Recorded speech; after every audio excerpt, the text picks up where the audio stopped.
2 days after an alleged Israeli airstrike in Rafah that killed at least 45 Palestinians.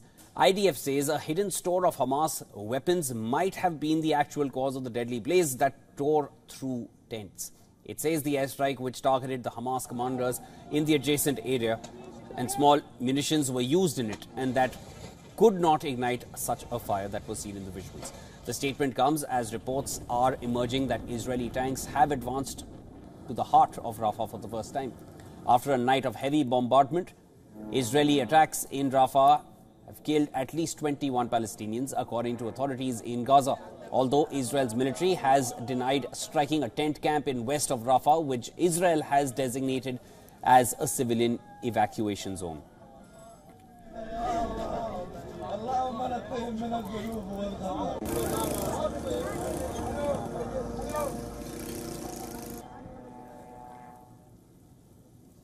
The latest assault comes as Israel's 3-week-old Rafah offensive has stirred renewed outrage and prompted an outrage from global leaders as well. The US, Israel's closest ally, has reiterated its opposition to a major Israeli ground offensive in Rafah, but said it did not believe such an operation is even underway. Washington says it still considers Israel's assault on the southern Gazan city of Rafah is limited in scope, despite a weekend Israeli attack that left 45 people dead as the blaze tore through a camp for displaced people.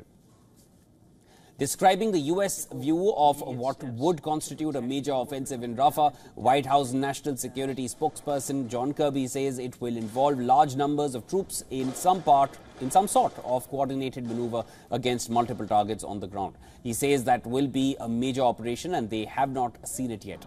Meanwhile, the Palestinian Islamic Jihad militant group has released a video of an Israeli hostage who was kidnapped by militants back in October. For more on this, our correspondent Susan Tehrani sent us this report from New York. Listen to this.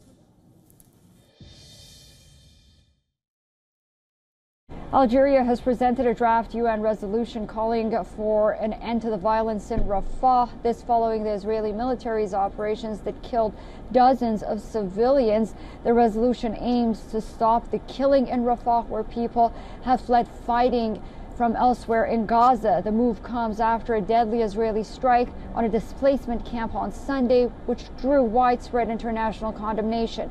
The United Nations Security Council held an emergency closed-door meeting on Tuesday. The U.S., however, has expressed reservations about this resolution, but said that it will decide and react when it sees the draft.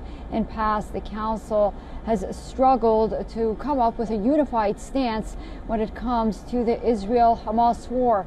We'll have to wait and see whether this time it's any different. Susan Tehrani reporting from New York for WION World is One.